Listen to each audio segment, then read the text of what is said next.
Episode की शुरुआत में राजवीर से एक गुंडा लॉकर का पासवर्ड पूछता है, लेकिन राजवीर को पता था कि अगर मैंने लॉकर का पासवर्ड बता दिया तो ये चोर लोग उसमें से ज्वेलरीज तो निकाल ही लेंगे, साथ ही साथ ये जिस काम से आए थे वह काम भी हो जाएगा। दोस्तों, मैं आपको बता दूं कि जो गुंडे लोग आए हुए हैं वो लॉकर में एक इम्पोर्टेंट फाइल रखी हुई है। उस फाइल से करोड़ों रुपए की डील रुकी हुई है। उस फाइल के लिए ही आज पूरे परिवार को बंदी बना लिया गया है और उस लॉकर को खोलने के लिए बार बार राजवीर से पासवर्ड मांग रहे हैं। पर राजवीर को ये बात पता थी कि अगर मैं बार बार इन्हें गलत पासवर्ड दूंगा तो 3 बार पासवर्ड डालने के बाद तिजोरी ऑटोमेटिक 48 घंटे के लिए लॉक हो जाएगी। इसी का फायदा उठाते हुए पहले तो राजवीर ने एक पासवर्ड बताया 9237। उसके बाद जब मैं पासवर्ड डाला तो ये पासवर्ड गलत बताया। उसके बाद राजवीर बोला मुझसे सोचने में थोड़ी दूसरी गलती हो गई, एक और मैं बताता हूँ, उसे ट्राई करो। जब दूसरा पासवर्ड भी यहाँ पे ट्राई करते हैं तो वो भी रॉन्ग रहता है। अब इनके पास लास्ट चांस बचा था तो ये राजवीर को मारने लगते।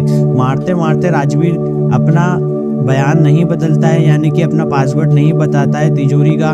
और उसके बाद जो गुंडे लोग रहते हैं पप्पू, वह राजवीर से कहने लगता है कि लास्ट चांस है, बता दो वरना मैं तुम्हें गोली मार दूंगा।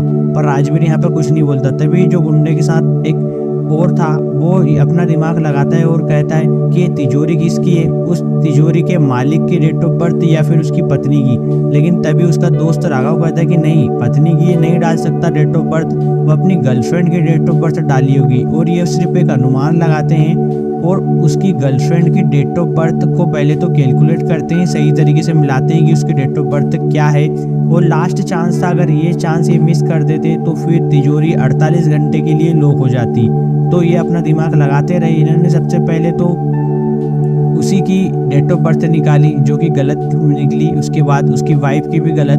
फिर थोड़ी देर इन्होंने सोचा और फिर इन्हें याद आया कि निकिता की डेट ऑफ बर्थ डालूं। और जैसे ही इन्होंने निकिता की डेट ऑफ बर्थ डाली, ये यहाँ पे जो लॉकर था वो अनलॉक हो गया।